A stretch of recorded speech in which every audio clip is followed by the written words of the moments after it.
Sí, bueno, que Dios les bendiga. Pedimos su comprensión a todos por estas fallas técnicas, pero bueno, así es el internet.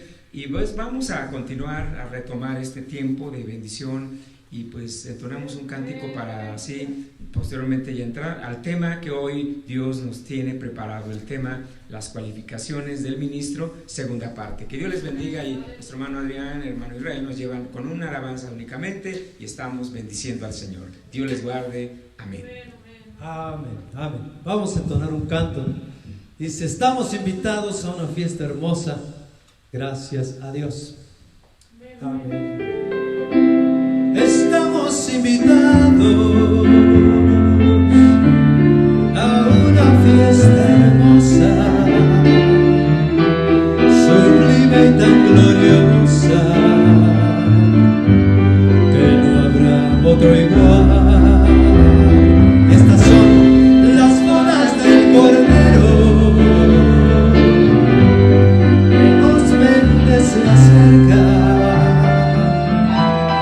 velozmente se acerca. Yo listo quiero estar.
Vamos a abrir la palabra de nuestro Dios brevemente, así ya para dar paso a la bendita y gloriosa palabra de nuestro Dios. Dios es grande, Dios es fiel, Dios es maravilloso, y nos gozamos por este tiempo de bendición que Dios nos permite hoy estar en su presencia. Gloria a Dios. Jeremías 3:15, tome su Biblia y así leeremos la bendita palabra de Dios. Hoy tenemos el tema titulado las cualificaciones del ministro. Es la segunda parte. El jueves pasado estuvimos desarrollando este tema y hoy pues esperamos que sea una bendición para todos poder estar en esta segunda parte de la bendita y gloriosa palabra del Señor.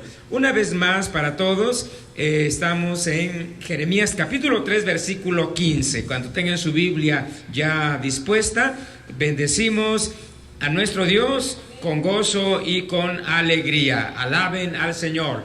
Dios me los bendiga. Amén.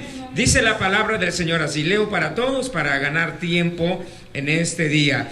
Y os daré pastores según mi corazón, que os apacienten con ciencia y con inteligencia. Repito.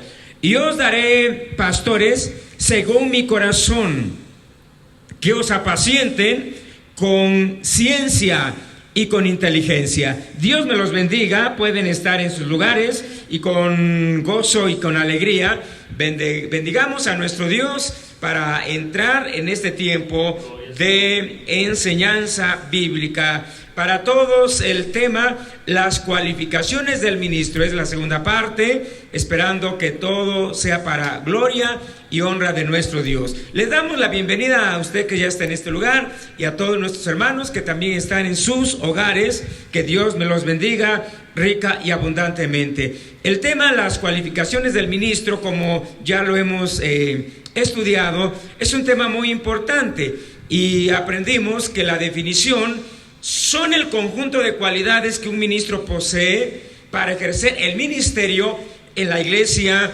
cristiana.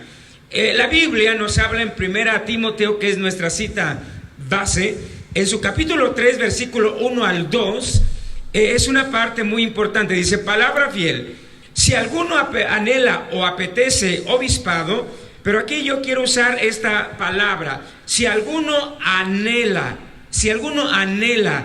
obispado, buena obra desea, pero es necesario que el obispo sea, y empieza a enumerar las cualificaciones del ministro.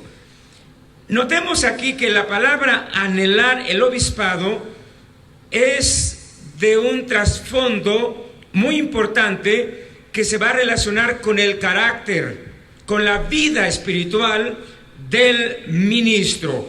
Y por eso las cualificaciones que estuvimos estudiando el jueves pasado nos narran y evidencian lo que tiene que ver con el ministro en torno a su vida moral, espiritual, cualidades internas más que externas.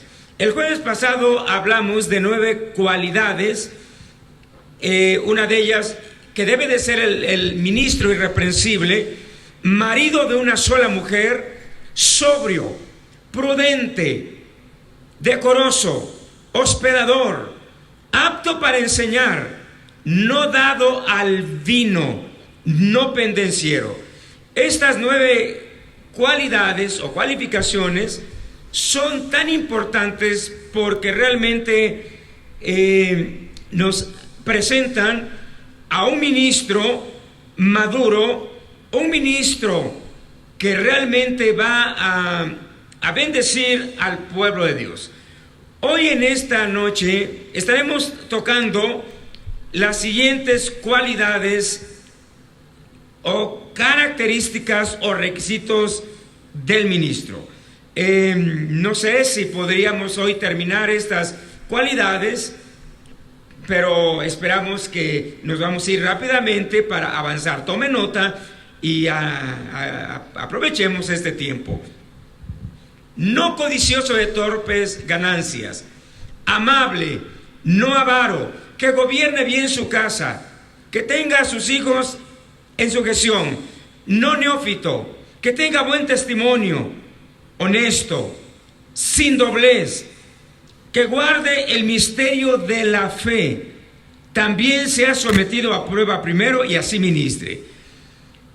Algunas de estas cualidades creo que son fáciles y sencillas de comprenderlas, pero finalmente son cualidades que Dios demanda de los ministros. Aunque también todas estas cualidades son de parte del Señor una invitación para vivirlas de parte de toda la congregación, hablando del ministro, es una exigencia como un requisito para poder ministrar. Algunas cualidades sé que son un tanto controversiales y que han causado polémica en las iglesias a través de los 20 siglos que la gracia ha estado presente a través de la iglesia en estos años. Así es que hoy esperamos que a la luz de la Escritura, más que mi concepto, mi opinión, más que el yo creo o pienso, es la bendita y gloriosa palabra del Señor. Entonces, entremos pues de lleno a estas cualidades que son importantes, no sin antes, traía estas dos preguntas que yo sí quisiera repasarlas a petición de algunos hermanos que, bueno, hicieron el comentario. La primera es con una de las cualidades que la clase pasada estuvimos desarrollando, y me refiero cuando el apóstol San Pablo refiere a los ministros diciendo que no sean dados al vino, amadores del vino, y posteriormente le recomienda al joven Timoteo que no tomara agua sola, sino que la mezclara con un poco de vino, y agrega diciendo por los problemas estomacales que le ocasionaba el agua, alta en salinidad en la región donde él vivía. Aquí hay algo muy importante y bueno, algunos hermanos nos comentaban diciendo si es bueno, a pesar de que se explicó el jueves pasado, pero lo vamos a recalcar y a subrayar, si es aceptable, de acuerdo a la palabra, el poder ingerir licor embriagante, una copita, un brindis, una o dos o tres cervezas o bebidas de licor, y que no afecta. Bueno, no olvidemos que cuando Pablo aquí está hablando de que Timoteo tomara un poco de vino en el agua que él ingería, era precisamente, como ya se explicaba, un vino demasiado rebajado que realmente no podía causar, en este caso, o emborrachar. Sin embargo, notemos que no Pablo lo expresó como una ley, ni tampoco lo dejó escrito en todas las regiones de ese entonces. Solo fue un consejo a este joven Timoteo. Segunda pregunta que alguien nos hizo. Bueno, esto surge a raíz de que muchas veces congregantes o aún ministros agregan mencionando que no es necesario cursar una escuela bíblica o ser ministros con mucha teología y conocimiento bíblico, que lo que basta únicamente es tener la llenura del Espíritu Santo. Esto es incorrecto. Ambas cosas son importantes. Recalcamos un versículo el cual Jesucristo mencionó diciendo: erráis ignorando las Escrituras y el poder de Dios. Entonces, ambas características son importantes: la llenura del Espíritu Santo y también el conocimiento de la palabra de Dios a través de todos los temas bíblicos, incluyendo la teología bíblica. Es importante. Bueno, entremos entonces ahora al estudio de hoy. Cuando hablamos de las cualificaciones del escogido al ministerio, como ya hemos aprendido, los llamados al ministerio se caracterizan por estas cualidades morales y espirituales, más que por las habilidades y la complexión física. Es decir, es muy importante que a la hora de establecer a los ministros, los pastores, junto con el presbiterio, deban de centrar sus ojos en las cualidades que de antemano Dios ya miró para elegir y llamar a sus escogidos.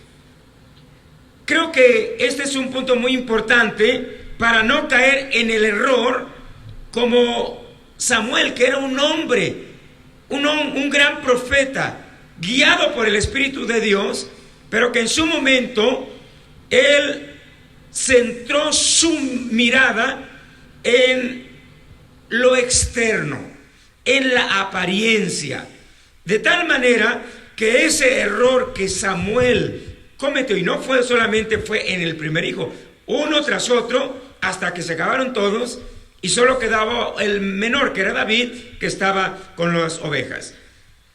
Hoy ese error se sigue repitiendo cuando los ministros y el presbiterio miran a los Eliab altos y corpulentos, a los guapos y habilidosos, a los inteligentes y con versículos memorizados. Aunque todo esto, yo quiero decirle, bíblicamente es bueno, pero las prioridades antes que estas características son realmente las cualificaciones que la Biblia presenta, las que deben de presentarse como verdaderos atributos al ministerio que va a ser ordenado. No olvidemos que Dios no mira el exterior como el hombre lo ve. Dios siempre mirará el interior. Ahora, ¿por qué el interior es mucho más importante? Bueno, por lo siguiente, vamos a entrar a este punto.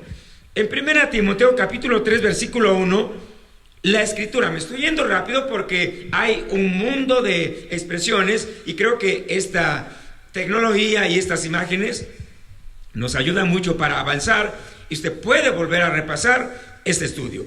La Biblia dice, palabra fiel, o sea, empieza con esta expresión. Si alguno anhela obispado, buena obra desea. Las cualificaciones que la Biblia enmarca, como podemos darnos cuenta, en los escogidos al ministerio, van a definir el carácter del ministro. Es decir, esas mismas cualidades, por eso le llamamos cualificaciones, van a asegurar que los ministros que anhelan el obispado, ya aprendimos que obispado es servicio, trabajo, comprometido con Dios. Bueno, los que anhelan el obispado y que tienen estas características internas, dice la palabra, buscarán realmente la espiritualidad y la consagración antes que la fama, el poder, las riquezas, el controlar a las personas y el confort. Lamentablemente, yo no diría que el total de los ministros, apóstoles, profetas, evangelistas, pastores, maestros, ancianos, diáconos, no necesariamente están enrolados en la ambición de la fama, el poder, las riquezas, el controlar a las personas o inclusive el confort. Sin embargo, muchos ministros caen en este error tan grave, en el cual realmente caen en solo anhelar el enriquecimiento, el controlar a las personas, la fama, el poder, y todo esto es un problema muy grave. La palabra dice que realmente el anhelar servir a Dios con pasión y con ese ímpetu, evitando estos errores, la palabra de Dios nos habla que el ministro podrá entonces ser un ministro consagrado, útil para la gloria del Señor. Luego entonces, finalizamos. Las cualificaciones sobrepasan o rebasan las habilidades, los talentos y las características físicas de los llamados al ministerio. Qué maravilloso es esto. Alaben a Dios. Muy bien, comenzamos entonces ahora con la continuación de las cualificaciones y pasaremos con la primera. No codicioso de torpes ganancias, porque la palabra menciona que el amor al dinero es raíz de ¿qué cosa? De todos los males. Yo le pregunto a usted que está aquí hoy aquí, responda fuerte. ¿El dinero es malo? No es malo. Lo malo es amar al dinero, es decir, codiciarlo y caer inclusive en otro error que es la avaricia. Por eso dice la Biblia, por un lado, que el dinero responde a todos, aunque el dinero no da la felicidad, pero ¿cómo da descanso, verdad? Con una cama blanda, con alimento rico, con viajes, con un auto, con una casa. No da la felicidad ni la paz, pero sí da confort. De tal manera que entonces el pueblo del Señor en general, aún la congregación, pero en este caso hablando de los ministros, el ministro debe de ser ajeno de codicia. Es decir, que no sea codicioso de torpes ganancias. Si Dios lo va a bendecir y lo va a enriquecer aún al punto de hacerlo un millonario, pero que sea una vía espiritual venida de Dios. Pero si es bajo el control y la ambición codiciosa, esto será un problema. La palabra dice, servir siempre sin poner los ojos en las riquezas. Esto es muy importante. Servir a Dios por amor y no por amor al dinero es, creo que la línea importante que Dios habla. Es decir, la prosperidad obtenida sin la intervención divina, lo único que terminarán es de desviar al ministro de la humildad y terminará envaneciéndolo y cayendo en el orgullo. No olvidemos que las riquezas sin un control espiritual lo que hace es al hombre en general, hablo de la congregación también, la va a enaltecer, enorgullecer y caerá en un lazo del diablo. Por eso la palabra menciona, los ancianos que gobiernan bien sean tenidos por dignos de doble honor, mayormente los que trabajan en predicar y en enseñar. Es decir, que el ministro tiene una responsabilidad y es servicio, predicar y enseñar. En el versículo número 18, la escritura habla del capítulo 5, por supuesto, dice, la escritura dice, no pondrás bozal al buey que trilla, y digno es el obrero de su salario. No dice de una ofrenda o de una ayudita, no, de un salario. Es una bendición. Y si Dios le habrá de bendecir, gloria a Dios por esto.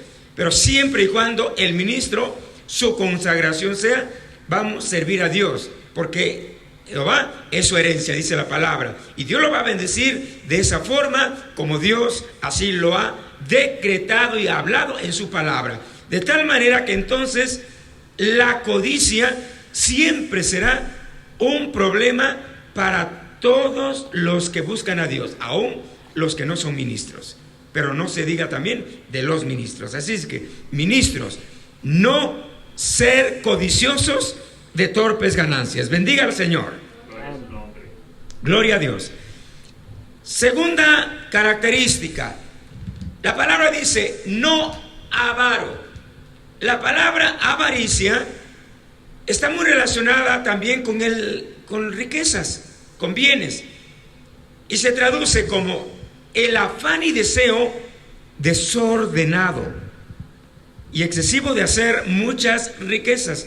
Recalco, la palabra avaricia es el afán, es decir, afanarse, dejando a un lado el trabajo de servicio, si es ministro, si es congregante o iglesia, alejarse de Dios, olvidarse de Dios y cultivar y ensanchar el afán y el deseo desordenado y excesivo de hacer muchas riquezas solo por el placer de atesorarlas, pero sin compartirlas con nadie. Y aquí lo más irónico es que casi siempre ni siquiera consigo mismo. Una persona avara, ni siquiera él va a disfrutar de riquezas. Puede edificar casas, comprar autos, enriquecer su cuenta bancaria, bienes de toda índole, y no disfrutarlas. Y no disfrutarlas. Y menos compartirlas con alguien. Y si es cristiano, pues imagínense, menos de compartirla para la obra del Señor. Y si es ministro, pues lo que va a hacer es de apartarse del Señor y realmente vivir una vida demasiado empobrecida. Lo irónico es que una persona avariciosa puede ser millonario pobre, un pobre millonario. Es decir, que realmente no va a disfrutar lo que posee. Los resultados de las riquezas acumuladas lo convertirán en esclavo de ellas.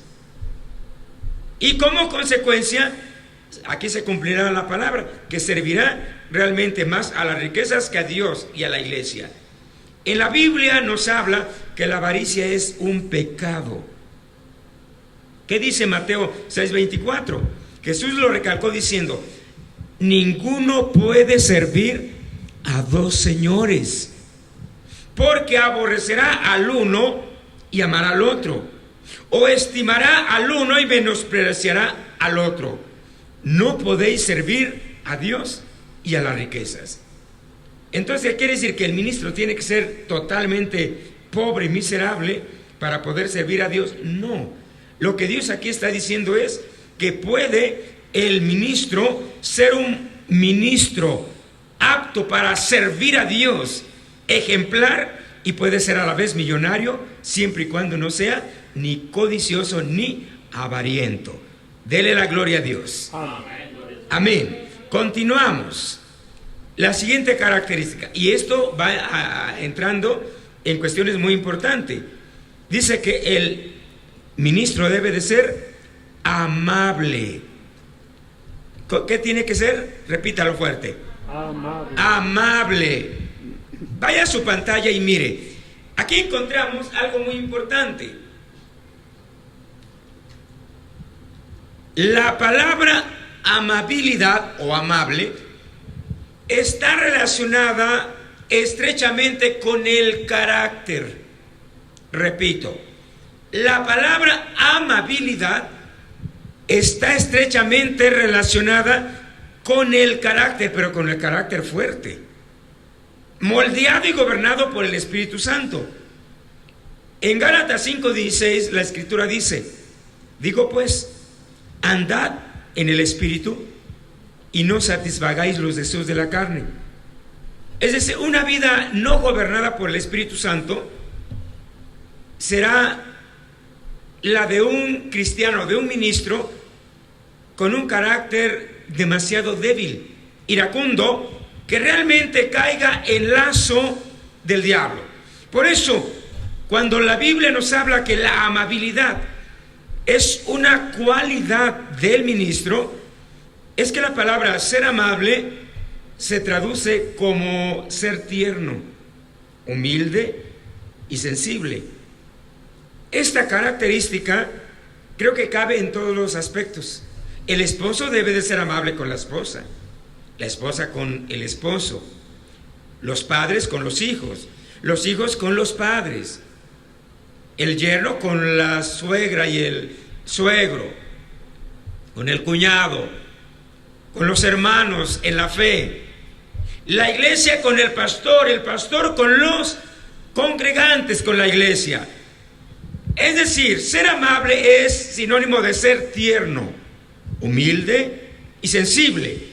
Tal amabilidad será expresada, o debe de ser primero expresada, en el hogar y solo después en la iglesia y con los impíos. Es un rasgo poco común hoy en día. Yo podría decir que la amabilidad cada día como que está desapareciendo en todas las esferas sociales, y no se diga en las iglesias, y lo más terrible, en los púlpitos a través de los ministros.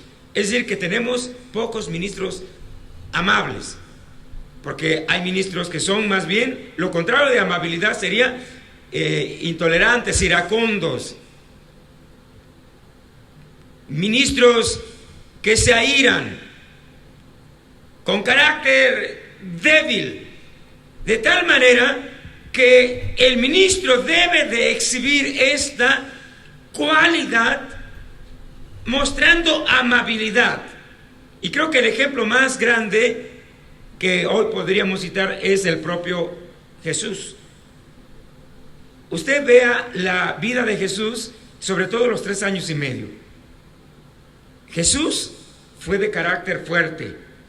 Sí, y cuando hablo de carácter fuerte no estoy hablando de enojón, mandón, iracundo, no. Él hablaba de autoridad, y eso no se habla de abuso de autoridad. Él tenía autoridad, pero cuando se trataba de mostrar la amabilidad, él siempre fue cariñoso con las gentes, con ternura, bendiciendo sus vidas cuando venían con él.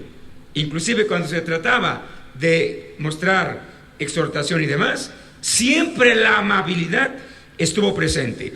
De tal manera que la amabilidad en los ministros deben de estar presentes en todo momento.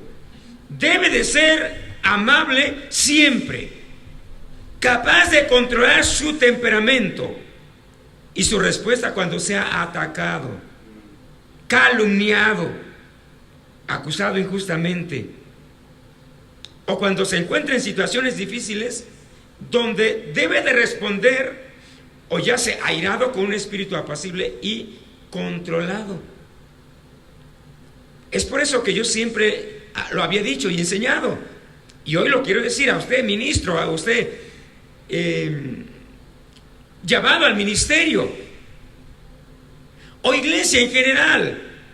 El apetecer obispado es buena obra, pero no todo termina ahí en la buena obra. No todo termina en el buen deseo de decir, bueno, yo quiero ser pastor, quiero ser un anciano, quiero ser un apóstol, un pastor, un maestro, un diácono, etcétera, etcétera.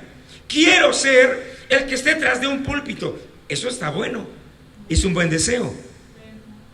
Todos queremos esto, queremos la pantalla grande, la fama, pisar la alfombra roja, pero nadie quiere,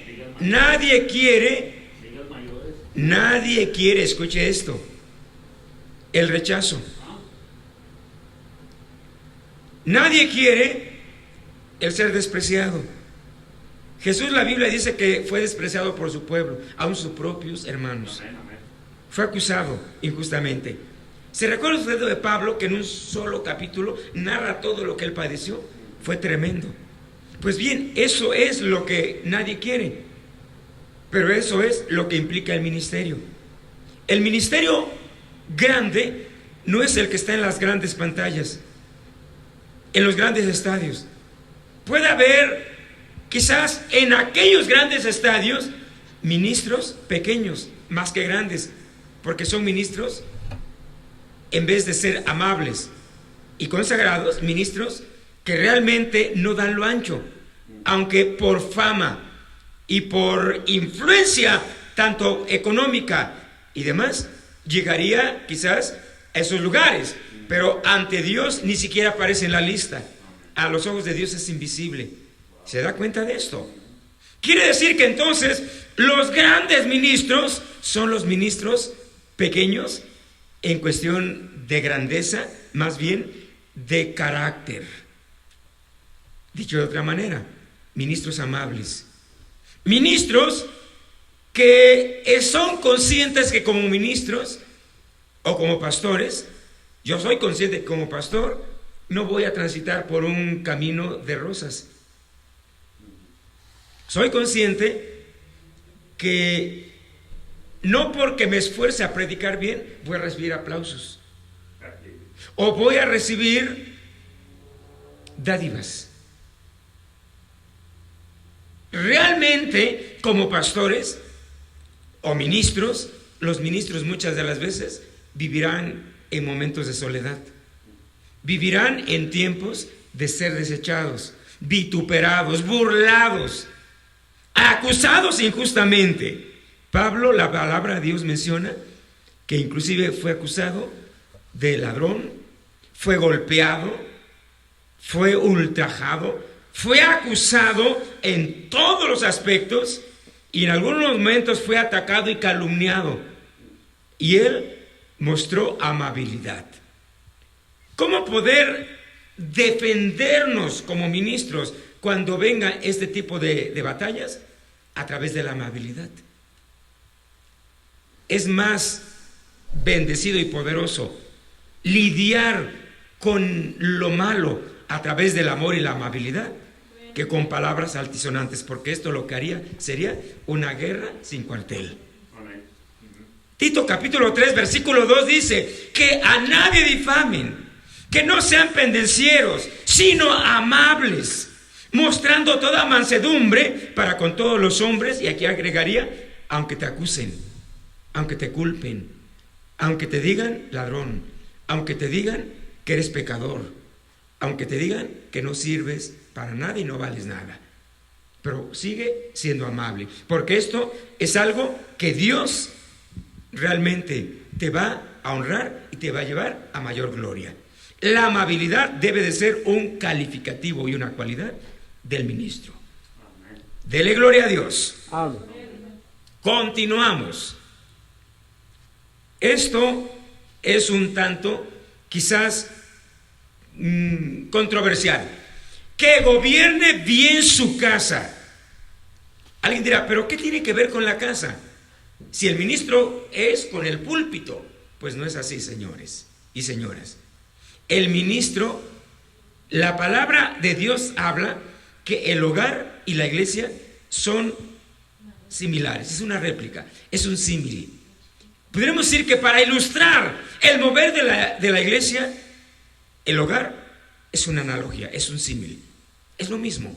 En el hogar, el padre y la madre tienen que cuidar a los hijos, sí, y tienen que mostrar capacidad de gobernar, de criar, de instruir, de capacitar y de inducir y guiar a la familia.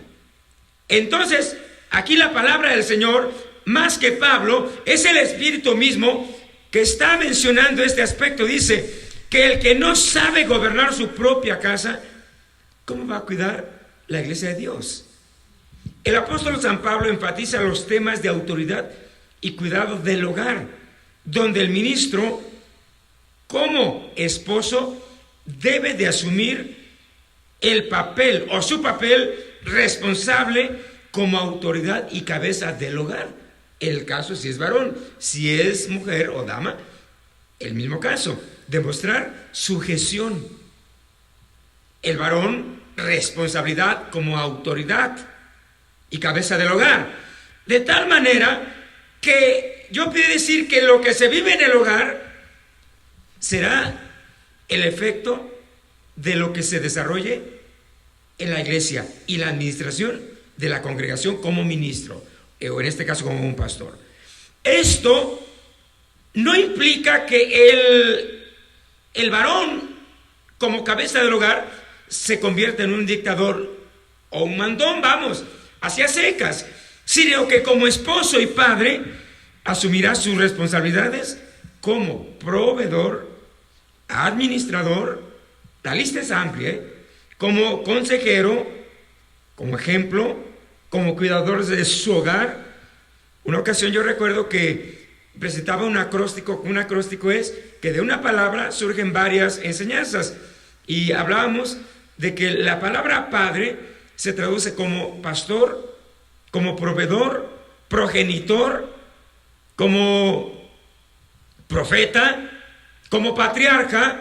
Todas estas áreas tienen que ver directamente que el ministro es como el padre y cabeza esposo en su hogar, donde va a desempeñar de una manera sabia, sensata y prudente sus responsabilidades, y cuando bien las aplica, entonces en la iglesia podrá atraer también y llevar a cabo una correcta y sana administración, donde como consejero, ejemplo y cuidador de su hogar podrá así realmente ministrar en la iglesia.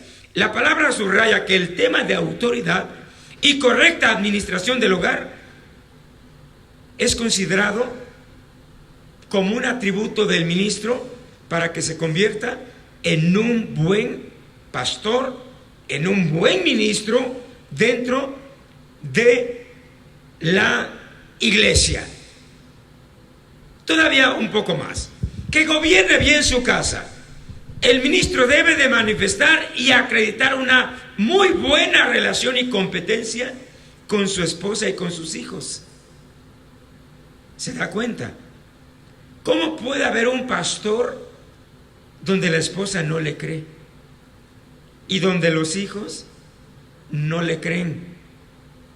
¿Ha escuchado a usted alguna ocasión a una esposa? Este sería quizás lo irónico y el colmo de los males, que el pastor esté en el púlpito predicando y que allá la esposa esté cuchicheando ahí en su lugar, diciendo que le crea no sé quién, pero yo no le creo. O que los hijos también no le crean. O sea, ¿se da cuenta? Esto está implicando que entonces el pastor, el ministro, en su hogar no está dándolo ancho. Y como tal, en la iglesia también va a reprobar. Por eso Pablo menciona que el ministro debe de manifestar y acreditar una muy buena relación y competencia con su esposa, con sus hijos, y esa cualidad refleja calidad para administrar y pastorear una iglesia. Es decir, primero debe de ser pastor en su casa y después en la iglesia. El ministro primero debe de ser un ministro en su hogar y después en la iglesia. Es decir, que esto es desafiante, pero es la realidad. De tal manera que el que apetece obispado, buena obra desea. Pero primero tiene que revisar cómo está su relación y su posición en la casa. Es decir, que un pastor, antes de ser pastor en la iglesia, lo debe de ser en su casa. El ministro, antes de ser un ministro en la congregación, lo debe de ser en su casa. Y si en su casa reprueba, en la iglesia también reprobará. El ministro debe de ser responsable, sabio, amoroso, proveedor, protector de su hogar, ya que su hogar es el símil, como ya lo mencionamos, de la vida de la iglesia. Y como buen padre en el hogar, así también lo será un buen padre en la congregación. Un mal padre que es en el hogar, lo será en la iglesia también. Un ministro irresponsable, ignorante y mal educado, golpeador, flojo y majadero, imagínense, será la misma actitud que aplicará dentro de la congregación. Es decir, los ministros que reprueban en el hogar no deberían de aplicar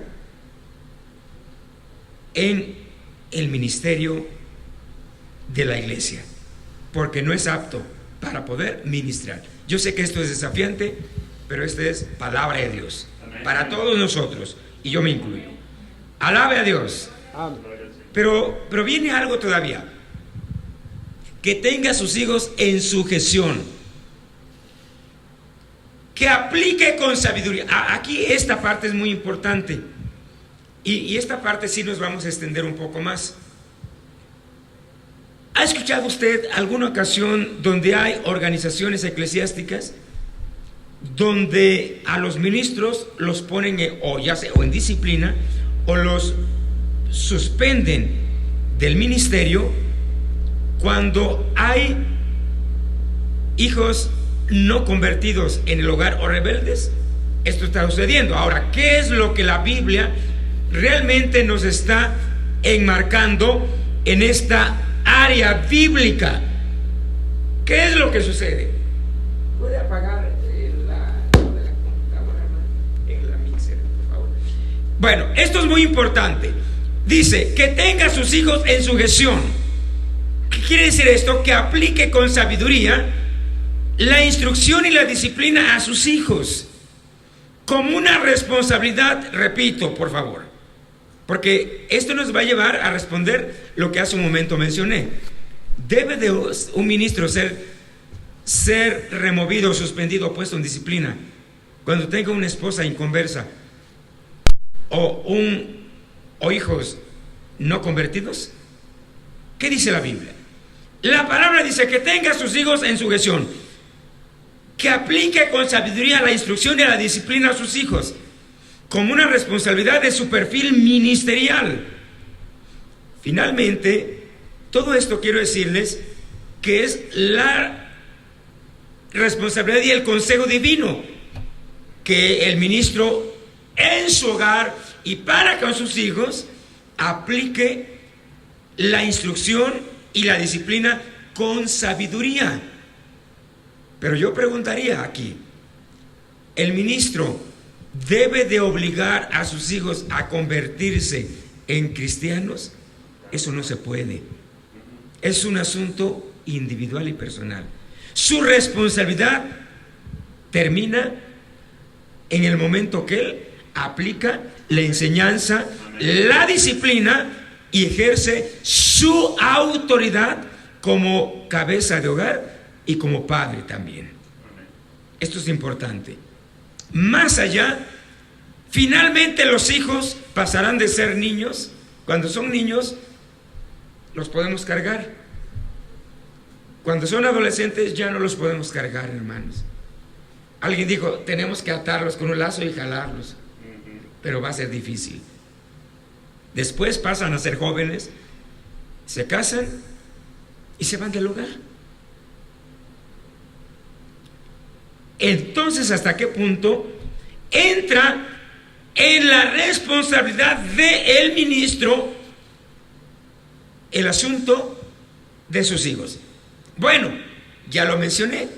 Cuando son pequeños los llevamos en brazos y quizás puede perturbar porque hace un escandalero con sus lloriqueos el pequeño, y a muchos les va a incomodar. Le ves, calla ese hijo, o sácalo, o mejor no lo traigas a la iglesia.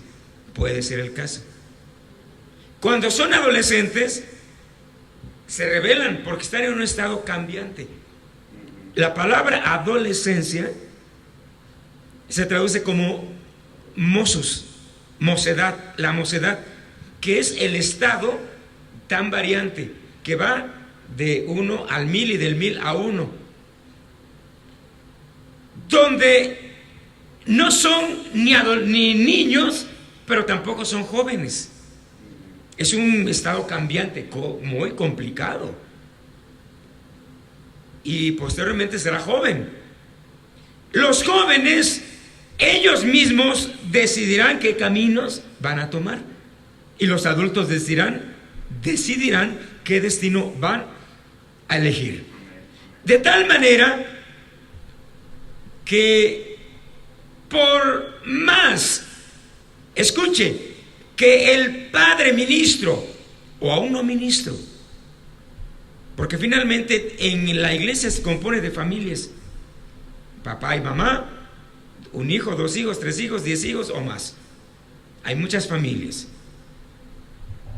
Entonces, aunque no se sea ministro, los padres y la madre en equipo, en este caso hablaría enfatizando el padre, no puede obligar a los hijos a que se conviertan. Los puede guiar a que acepten a Jesús, instruirles y todo esto, pero finalmente es la decisión personal.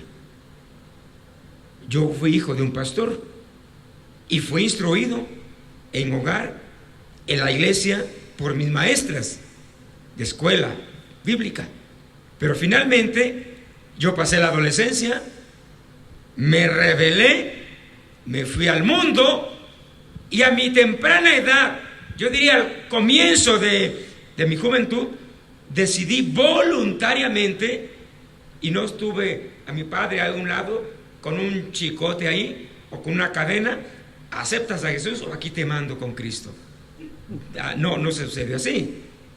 Yo decidí, cuando llegó el momento, entendí el principio de lo que se me había enseñado, decidí abrirle el corazón a Dios, acepté a Jesús y Él vino a mi corazón. Hasta hoy en día aquí estamos como un resultado de la bendición, de la instrucción de mis padres. Pero tuvo que pasar un tiempo.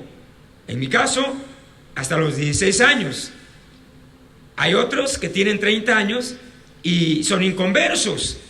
Quizás esto que voy a mencionar suena un poco simpático, pero un pastor mencionaba diciendo: tengo 3 hijos convertidos, nacidos de nuevo. Uno tiene 16, otro tiene 18 y otro tiene 25. Pero esto causó para muchos risa, y dijo: y tengo un hijo inconverso, impío, apenas tiene 3 años. Apenas tiene 3 años. Y alguien rió: no, pues él no, él pues es niño. Pues sí, pero era inconverso, porque se portaba mal, gritaba, hacía berrinches. Y hay hogares donde tienen hijos impíos, inconversos, de 5 años, de 6 años, de 8 años, o de 10 años, o de 20 años. Quizás con niveles diferentes, pero inconversos. Porque conversos es cuando acepta a Cristo Jesús. están bajo autoridad, mientras viven en el hogar, pero rebeldes, y cuando salen del hogar, dejan de ser hijos. ¿Estoy en lo correcto? ¿Dejan de ser hijos? Nunca. Así es que dentro o fuera del hogar siguen siendo hijos, y como padres tenemos la responsabilidad de seguir guiándolos, insistiéndoles para que busquen a Dios y se conviertan, poner todo nuestro empeño. Y yo quiero asegurarles que si hay alguien, un modelo perfecto de padre que lo da todo, le aseguro que no es Gigi Ávila, Morris Cerullo, Billy Graham, Josué Irión, no es Moisés, no es Abraham, no es Samuel, no es Moisés, no es ¿quién más? Timoteo, no es David. Oh, hermano, hicieron cosas buenas, pero no hicieron el todo. Si hay alguien que realmente es modelo como padre, ¿quién será? El Padre de los cielos. Denle la gloria a Dios. Él dice la palabra: oíd cielos y escuchad, tú tierra. Isaías capítulo 1 versículo 2. Porque habla Jehová, crié hijos y los engrandecí, y el resultado, se rebelaron contra mí. Traduzca la palabra: y se rebelaron contra mí. Fueron hijos rebeldes. ¿Se recuerda usted aquella parábola de la viña? De aquella siembra que dice que buscó la mejor semilla, labró la tierra, la cuidó, puso centinelas para que guardaran, abonó, cuidó para que no entraran animales y la pisotearan. Hizo todo, y cuando fue a buscar fruto, su decepción tan grande fue que había frutos silvestres, uvas silvestres. Y dijo, en un reclamo y decepción: ¿cómo es posible esto? Este es el ejemplo del padre que da todo por los hijos, y finalmente los hijos se rebelan. Y la palabra así lo habla. Dice la Biblia que Dios se decepcionó en este sentido, si lo queremos así aplicar. Crió hijos, dice la Biblia, y los engrandecí, y les di todo, puse todo lo que yo pude, o lo que quise, y lo hice con amor, y ellos se rebelaron contra mí. Luz Bella se rebeló, hoy es Satanás. En la vida de Jesús escogió a 12, Judas se rebeló y lo traicionó. Qué tremendo es esto.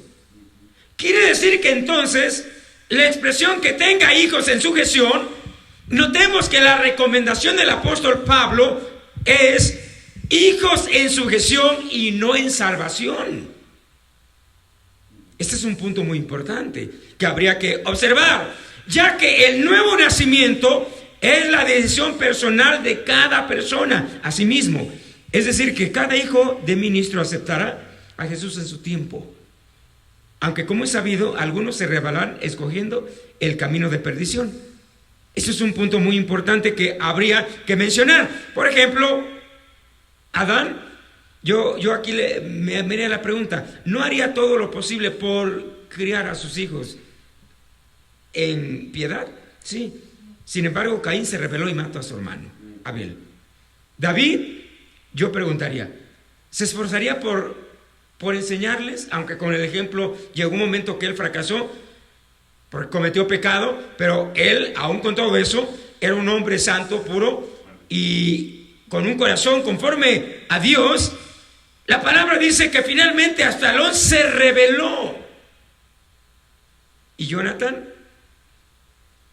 dice la palabra, otro hijo de Saúl, escogió ser un hombre santo y prudente. Los hijos de Samuel, yo me preguntaría, ¿Samuel les daría mal ejemplo a sus hijos? No. Pero ¿qué dice primero de Samuel 8:3? Y los hijos de Samuel hicieron lo malo y se desviaron. Es decir, que sus hijos pudieron haber recibido la estafeta del el ministerio profético de Samuel, pero Joel y Abías fueron desechados a un lado, porque ellos no siguieron el camino de su padre. Y por eso Dios quitó a Samuel y lo reprobó, no. O Dios lo puso en disciplina, no. Los hijos del sumo sacerdote Elí, omnis y fines, dice la Biblia, que eran perversos y ejercían el ministerio inclusive de sacerdocio. Y ofrecieron, dice la palabra, cuestiones que no era lo correcto. En este caso Nadab y Abiud, los hijos de Aarón, fueron los que ofrecieron el fuego extraño, ¿verdad? Y Aarón, yo aquí le preguntaría a usted, ¿le faltó instrucción para estos hijos? Yo creo que no. Ellos sabían, porque los sacerdotes se les instruía desde pequeños, pero finalmente ellos decidieron hacer lo malo y fueron muertos por fuego, el fuego de Jehová. Los hijos de Moisés, aquí no se menciona que hicieron lo malo, pero notemos que los hijos de Moisés no aparecen en la lista como los que continuaron el ministerio de Moisés. No son mencionados. Y por eso Moisés fue desechado. Claro que no. Esto es muy importante de mencionar. De tal manera que la rebeldía es la actitud que muchas veces el hombre escogerá en su momento cuando voluntariamente así lo determine. La palabra sigue diciendo: oh cielos, escucha tu tierra, porque habla Jehová. Crié hijos y los engrandecí y se rebelaron contra mí. O sea, la rebeldía es un asunto de que cada quien escoge lo que quiere. Amén.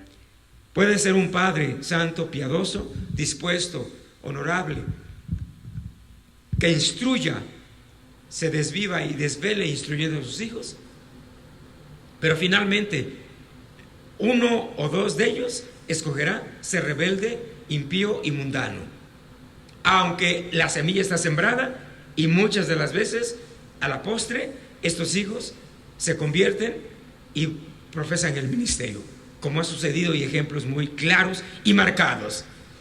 Esto es muy importante en la palabra. Finalmente, no solo los hijos fracasan o fallan y cometen errores, también los padres.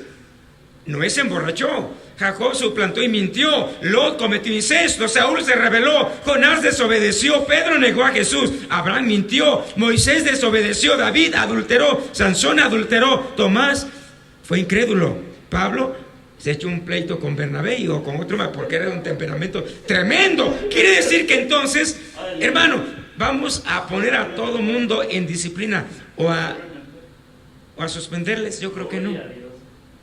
La palabra que Pablo aquí está mencionando en la escritura, de que los ministros, dice que gobiernen bien su casa y tenga hijos en sujeción, equivale que los ministros deben de instruir, de enseñar y mostrar autoridad para con los hijos. Pero obligarlos a que acepten a Jesús es un asunto personal. Es muy importante. Entonces, bueno, ¿deben removerse los ministros con hijos inconversos?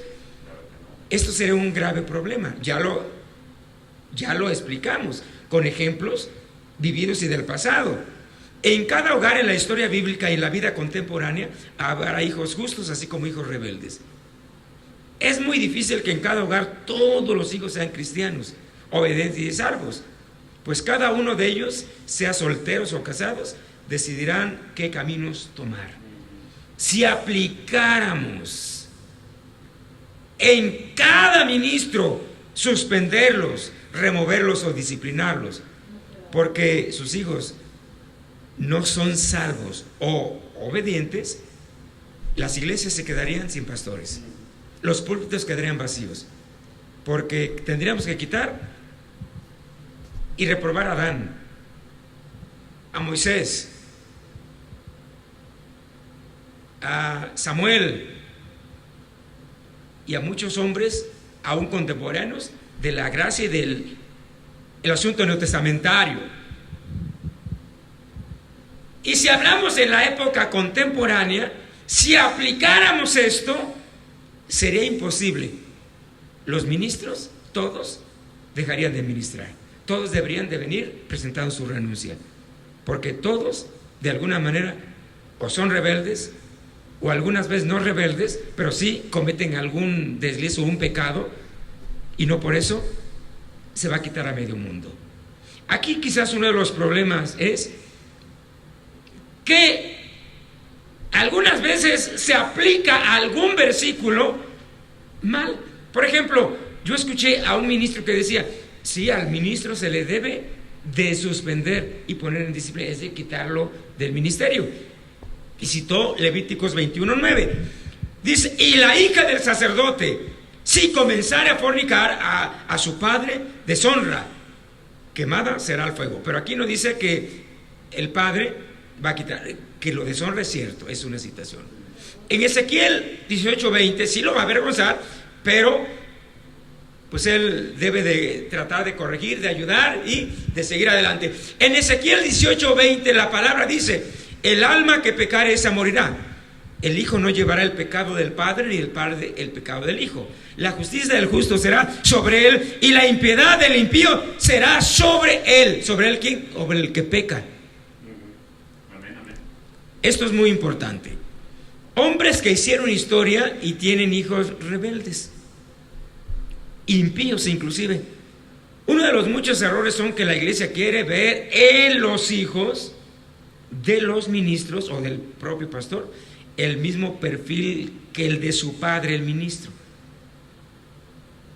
Amén. Es decir, que los hijos de los ministros padecen, por así decir, un tipo de persecución, porque quieren ver en ellos el perfil del padre, que sean como el pastor, que hablen como el pastor, que se sienten como el pastor, que caminen como el pastor, que canten como el pastor, que hagan lo del pastor, que predique como el pastor, que ore como el pastor, que sea como el pastor. Ya no falta que se parezca al pastor, que su padre. Esto es imposible. Esto no se puede. La iglesia deberían de dejar vivir como hijos a los hijos de los ministros, sin poner una carga que no les corresponde a ellos. Quizás este es uno de los problemas. Otros expresan diciendo, si yo fuera el pastor, una ocasión lo escuché, traería a mis hijos marcando el paso. El asunto es que no los trae marcando el paso, son más rebeldes que él, y él mismo es rebelde. Otros más dicen, y los solteros dicen, cuando tenga mis hijos, le voy a enseñar al pastor o al ministro y dar el ejemplo de cómo se van a educar. Es mentira eso. Cuando llega su turno, no va a poder, porque los padres, aunque no son pastores o ministros, en cierta manera se convierten en sacerdotes de su hogar. Y aunque no apetezcan el obispado, tendrán que responder por su familia. Quizás aquí se regresa la cuestión donde muchas veces los padres no ministros de hijos rebeldes culpan a los pastores, que los pastores no convierten a los hijos. Yo como pastor me he enfrentado en diferentes congregaciones donde un padre o una madre me ha acusado a mí que sus hijos son inconversos, y me ha llegado a tocar la puerta y decir, pastor, me voy de la iglesia porque usted no ha convertido a mis hijos, porque no les ha exhortado, no les ha hablado. Pues cuántas más palabras de exhortación. Y muchas veces yo les he tenido que decir, usted es el único responsable de sus hijos, yo no soy padre de ellos, usted es el responsable. Entonces, hermano, muchos hijos que ahora son inconversos y rebeldes, pero son hijos de ministros, la semilla ya se sembró. Y hemos tenido testimonio de que hijos rebeldes después se convierten. Algunas veces ni siquiera los padres lo verán porque mueren, quizás tempranamente, y los hijos se convierten tiempo después. Aleluya. Un ejemplo que leía, quizás muchos han escuchado un testimonio, inclusive lo narró en uno de sus libros, El evangelista muy afamado, Billy Graham, que está con el Señor, él tiene varios hijos. Y él mencionaba que un hijo le sacó canas verdes, ¿verdad? O blancas, o no sé qué. Y él escribió diciendo que se rebeló, viviendo una vida en pecado y en rebelión. Y finalmente él se convierte y actualmente es un gran evangelista también. Entonces, es muy importante que realmente haga un balance de esto. Quizás el conflicto de disciplinas a ministros descansa en errores muy marcados. Y aquí lo quiero esto subrayar. Los errores de suspender a ministros con hijos inconversos, pecadores o rebeldes, es que los líderes o pastores generales aplican leyes disciplinarias a ministros subordinados. Y cuando les llega el turno a ellos mismos, con los mismos casos, no se le aplican esas mismas reglas a ellos. Es decir, que hay presbiterios, líderes generales, que ponen en disciplina al pastor, al anciano, al diácono, al maestro, al evangelista, al profeta, y pues son líderes, son administradores, son presbiterios. Pero cuando los hijos de ellos fallan, no pasó nada. Entonces aquí no hubo realmente es un error. Concluimos. La recomendación a los ministros del Señor es que tengan autoridad y mantengan sujeción a sus hijos, y el momento de la conversión llegará cuando así cada uno de ellos llegue su tiempo. La responsabilidad entonces aplica de instruir, de orar por ellos, de guiarles, de no bajar la guardia y hacerlo incansablemente, como dice Pablo, a tiempo y fuera de tiempo. Que en su momento Dios hará la obra, y con fe Dios todo lo puede. Bendigamos a Dios. Amén. Así es que la expresión que tenga hijos en sujeción quiere decir que el pastor, el ministro, aplique disciplina, aplique autoridad. Pero más allá no es posible situaciones. Sin embargo, aquí hay algo todavía que quizás esto nos va a causar para muchos asombro, otros espanto, otros risa, yo no sé, pero finalmente tanto como los ministros, así como la iglesia en general, deben de tener estas cualidades cristianas. Una cosa es que los ministros tengan hijos que se resistan a aceptar a Cristo en su corazón para salvación, y otra cosa diferente es que los hijos pequeños de edades muy pequeñas le griten a sus padres y a madres majaderías como pareces, léalo. Me causas vergüenza. Una ocasión yo escuché a un pequeñito de 7 años aquí en esta iglesia de Santa Fe, que a su madre decía: tienes cara de papa. 7 años. No me pregunte quién. Otra vez allá en Morelos. Otra vez allá en la frontera norte. Y el padre le daba mucha risa. Y casi aplaudía: qué bueno que le dices a tu madre. Pero cuando le decía a él, pues también le daba risa. Eso es falta de autoridad. Imagínese a un ministro que así le digan sus hijos. Eso ya no cabe. Es otra cosa. Una cosa es que sea rebelde, pero que lo sujeta con autoridad, con juicio y con amor. Y otra cosa es solapación. ¿Se da cuenta entonces la diferencia que aquí encontramos? ¡Alabe a Dios! Amén. Bueno, estamos avanzando, casi terminando. ¡Alabe al Señor! Bendito es Dios. No neófito. La palabra neófito ya lo aprendimos porque lo hablamos un poquito anteriormente, pero lo estamos subrayando. Significa recién convertido, nuevo. No neófito, no sea que envaneciéndose caiga en condenación y lazo del diablo. La palabra neófito quiere decir un recién convertido. Se envanecen, Pero alguien dirá, es que tiene muchas habilidades. Aunque sea, peor será su caída, porque es neófito, fáciles de convencer y engañar. Jóvenes inexpertos cometen errores. Fíjese que le voy a decir algo. Es quizás para una curiosidad, pero casi más, las iglesias que se dividen y se forman en nuevas misiones no son de hombres ya viejos y maduros, que son de jóvenes, de chamacos, de muchachos, porque son neófitos. Y si usted nota, yo he aprendido y he visto, es mi experiencia que he vivido, de que las iglesias que surgen nuevas, porque se rebelaron y se dividió de una iglesia, son de personas quizás de edad de 40, 50 años, pero muy nuevos, que ni siquiera saben predicar ni administrar, como que dice, se lanzan al ruedo, pero no saben ni qué van a hacer. O algunas veces son jóvenes, demasiado jóvenes, que aplaudidos por la iglesia o algunas familias, pues se lanzan al ministerio.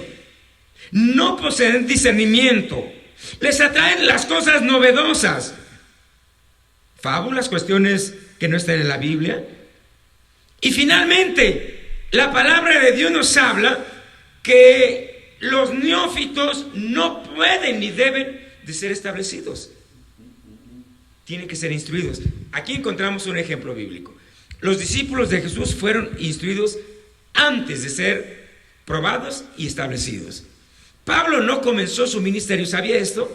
Que Pablo no comenzó un ministerio ya apostólico, sino después de alrededor de 10 años después. 10 años. Es sorprendente esto. Timoteo dice que fue discipulado por Pablo por casi 18 años. Por eso vemos que Pablo siempre en las cartas a Timoteo le está recomendando.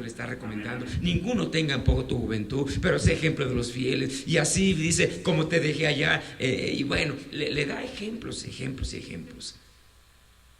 Dios no tiene prisa en que comencemos a ministrar ya de la noche a la mañana. Por eso la palabra dice, no neófitos, que significa nuevos, y son identificados como niños en Cristo. En Hebreos 5, 12 al 14, no lo leeré, está amplio, léalo en casa. Aquí la palabra dice que el pueblo del Señor debe de crecer en la palabra, pero no se diga los ministros del Señor Jesús. Alabe a Dios. Casi terminamos. Que tenga buen testimonio dentro de casa, de la iglesia, pero también ¿de quién? De los extraños. Que tenga buen testimonio verdadero y irreprensible. Es decir, que tenga testimonio. Y es que la palabra que tenga testimonio significa que tenga de qué gloriarse en sus buenas cualidades y actitudes. Que tenga buen testimonio en el hogar, en la congregación y también con los inconversos. Porque esto es importante. Que el ministro sea respetado, que cuide su testimonio, que tenga buena imagen delante de los impíos. Si de por sí a los cristianos nos acusan, nos buscan, ¿cuánto más al ministro, hermanos? El diablo buscará cómo desacreditarnos. Como pastor, yo le daría mi testimonio. El diablo siempre y la gente siempre buscará mis puntos débiles para atacarme, señalarme, reprobarme. Lo ha hecho el diablo desde siempre conmigo y con todos los ministros. Entonces, imagínense, si nos portamos mal, ¿cuánto más? ¿En dónde queda nuestro testimonio? Que tenga buen testimonio, ¿verdad que no es así? Testimonio, porque cuando nos portemos mal, el testimonio del ministro quedará por los suelos. Esto es algo tremendo. Honesto. La palabra honesto se define conjunto de atributos y valores personales, como la decencia, el pudor, la dignidad, la sinceridad, la justicia, la rectitud, la honradez, en la forma de ser y de actuar, y que fortalecen las relaciones y la confianza, el respeto mutuo con las personas que le rodean. Estas cualidades no solo se refieren a la apariencia externa física, como el vestir honesto, con pudor y modestia, pero más bien aquí se enfatiza aún más, claro, sin dejar estas primeras, las cualidades internas del corazón, como la decencia, la dignidad, la sinceridad, la justicia, la rectitud y la honradez. Y cuando realmente esto está presente en el ministro, encontramos que tanto el interior como el exterior, dice la palabra, debe de exhibirse un comportamiento coherente, donde las acciones del individuo o del ministro sean la consecuencia de lo que piensa, hace, dice y predica. Es decir, que si yo predico honestidad, debo de ser honesto. Si predico honradez, debo de ser honrado. Si predico mansedumbre, debo ser manso. Si predico humildad, debo de ser humilde. Es decir, que hay que vivir lo que predicamos, hacer lo que corresponde sin que nadie nos los diga, cuidar de nuestras palabras cuando puedan herir a otros, asumir la responsabilidad de nuestros errores. Y termino aquí, por el tiempo ya. Las restantes las abordaremos el próximo jueves. Honestidad es que mantiene el buen obrar, que es transparente, sin esconder nada ni cometer traición. El ministro debe ser honesto. Estas cualidades son muy importantes.